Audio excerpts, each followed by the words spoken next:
전라남도 진도군 수품항.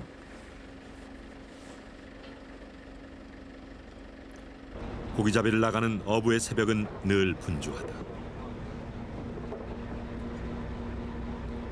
살이 통통하고 엷은 분홍빛을 띠는 꽃새우는 모든 고기를 유인하기에 좋은 미끼다.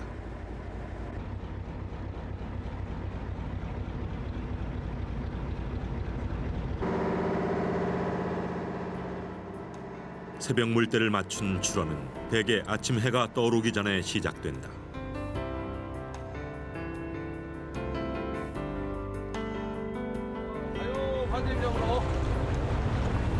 겨울부터 이른 봄까지 진도 바다는 간재미 조업 시기.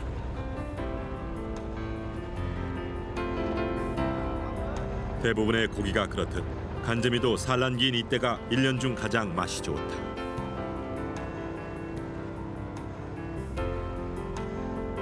정금을 기준으로 해가지고 한 앞뒤로 4일 정도, 4, 5일 정도 한다고 보면 돼요. 그래서 이제 살이 때는 물심이 너무 시니까 조업을 못해요.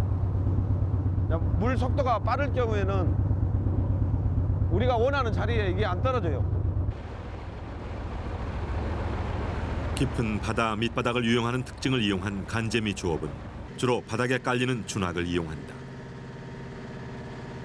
준학을 놓은 지 1시간쯤 지나면 비로소 그물을 끌어올리는 양망. 드디어 잘생긴 간재미들이 줄줄이 물 밖으로 올라온다. 얼핏 보기에 가오리와 비슷하게 생긴 간재미는 홍어목 가오리과에 속하는 바닷물 고기.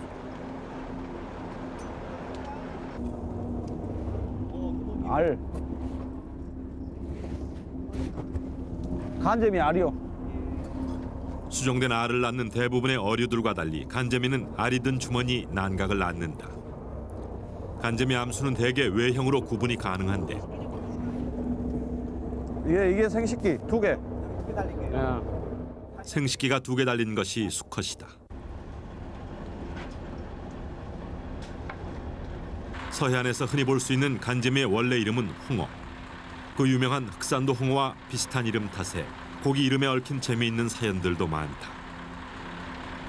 내가 동대문 시장을 갔는데 이제 내가 볼 때는 이게 간재미인데 거기서는 홍어라고 팔더라고. 비슷하니까.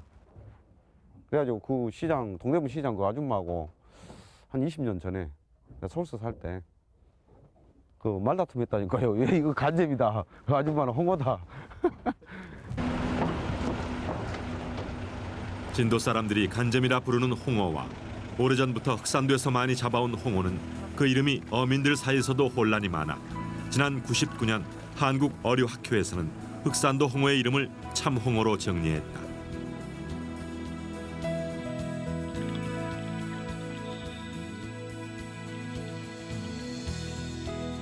상어와 같은 연골 어류이자 저서성 어류인 홍어는 잘 발달된 가슴 지느러미를 이용해 바다 밑바닥을 헤엄쳐 다닌다.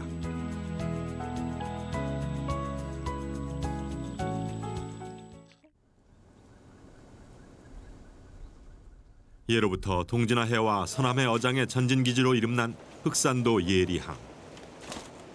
홍어배들이 들어오는 이른 아침이면 이곳에서는 어김없이 홍어 경매가 벌어진다.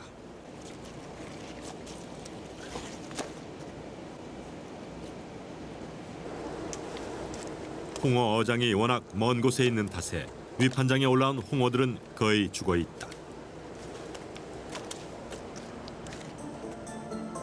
주둥이 부분이 뾰족한 마른 목걸로 사람의 얼굴을 닮은 참홍어는 꼬리 지느러미가 아래로 돌출돼 있는데 순놈은 꼬리 양쪽으로 2개의 생식기가 길게 늘어져 암놈과 구별된다.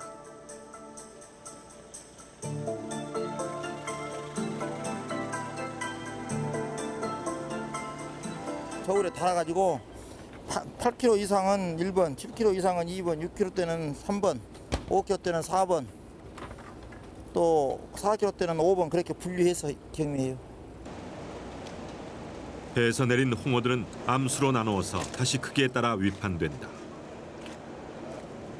가장 좋은 값을 받는 고기는 8kg 이상의 1번치. 한때 60만 원까지 거래되기도 했지만 올겨울 홍어 어획량이 늘어나면서 한 마리 평균 45만 원 선으로 거래되고 있다. 5마리. 자, 5마리. 아이야. 흑산도 홍어잡이배 영복호가 준학을 내린 곳은 항구에서 5시간 정도 떠나온 먼 바다다. 끝도 없이 펼쳐진 망망대해. 최근 들어 어군 탐지기 등 여러 기계들이 조업에 도움을 주고 있지만 홍어 조업은 예외다. 홍어는 바닥에 깔려 있는 고기라 어탐에 나오지를 않죠. 그럼 어떻게 준학 같은 거 이렇게 내리고 그러세요? 아니, 이게 수년간들 해가지고 경험으로 하는 거죠. 경험으로 이건 흑산 바다의 홍어가 가장 맛이 좋을 때는 한겨울. 한 번 출하하면 최소한 4, 5일 동안 이어지는 조업 탓에 영복호 선원들은 밤낮이 따로 없다. 홍어잡이에 사용되는 어구는 미끼 없는 준학.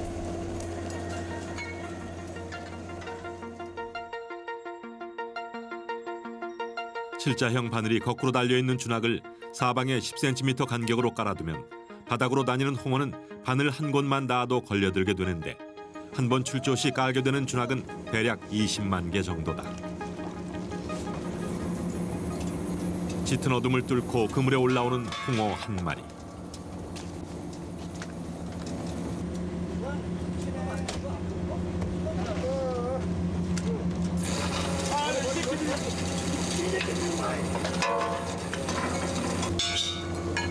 흑산도 인근 해역은 수심 80m 이상으로 깊고 뻘이 많아 홍어의 산란장으로 최적지.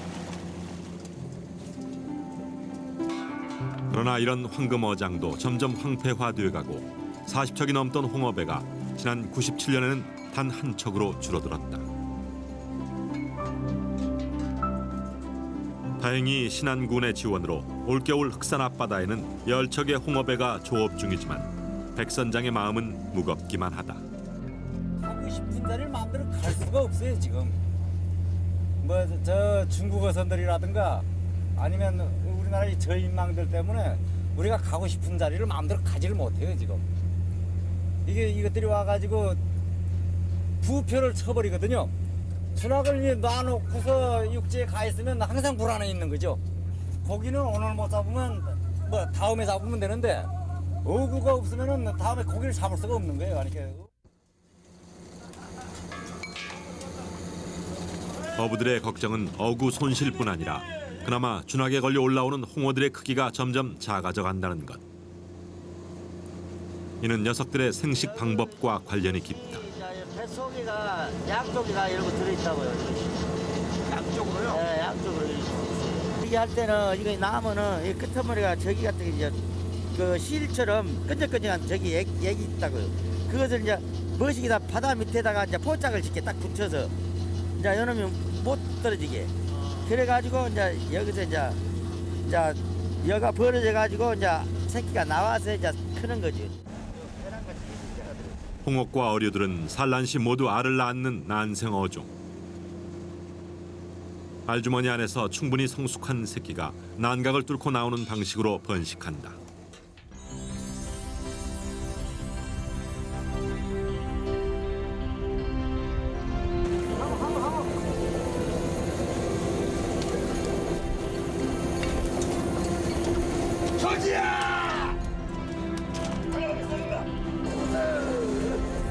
이른 아침 밤새 계속된 조업으로 몸은 피곤하지만 준학에 걸려오는 1번치 홍어를 보면 피곤은 오간데 없이 흥이 난다.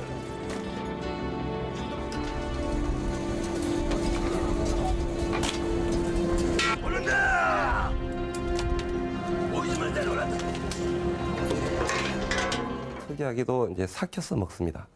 발효라고 하기는 힘들고 숙성이라고 해야 되는데 숙성을 하게 되면은 여러 가지 그 유리 단백질이나 그러한 것들이 생기게 되겠습니다. 그래서 그러한 것들의 기능이 어떤지를 일단은 살펴보았는데 숙성이 되면서 항암 효과라든지 그리고 항균 효과는 상당히 높아지게 됩니다.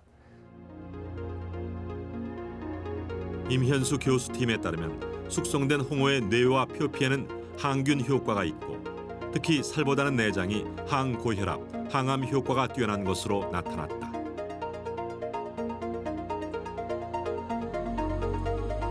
이러한 홍어의 효능은 200년 전부터 알려져 왔는데 정약전의 자선어보에는 뱀에 물린 자리에 홍어 껍질을 붙이면 잘 낫는다고 나와 있다.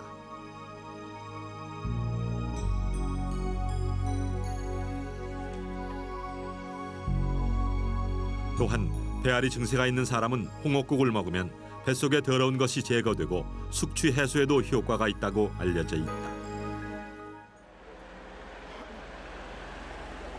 영산강 뱃길이 끊어진 지 오래지만 나주 영산포에는 지금도 홍어 음식점들이 모여 있다.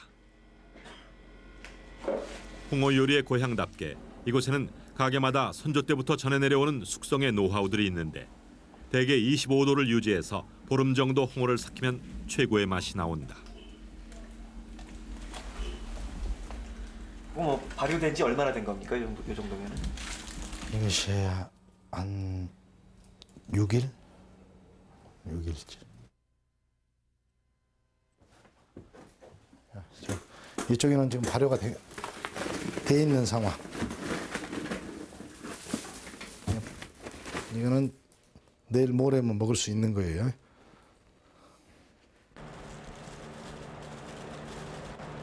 무태 올라오고도 보름은 지나야 참맛을 낸다는 남도 별미 홍어. 외지 사람들은 그 강한 향과 맛에 혀를 내두를 정도지만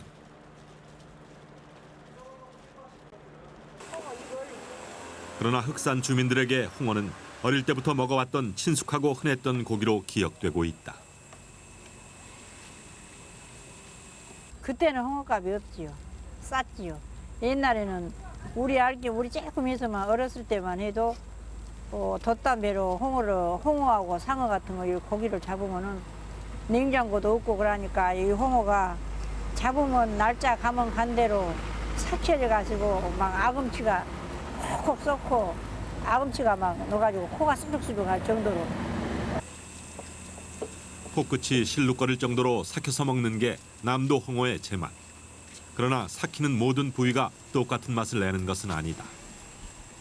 일코 이 날개, 삼꼬리가 제일 진맛이 있답니다. 그리고 삭히면 제일 톡 쏘는 맛이 먼저 일코하고 이 날개하고 삼꼬리, 이 아감치, 요런 아감치하고 제일 먼저 삭혀져요. 삭혀지고 맛도 네, 있고. 맛도 있고.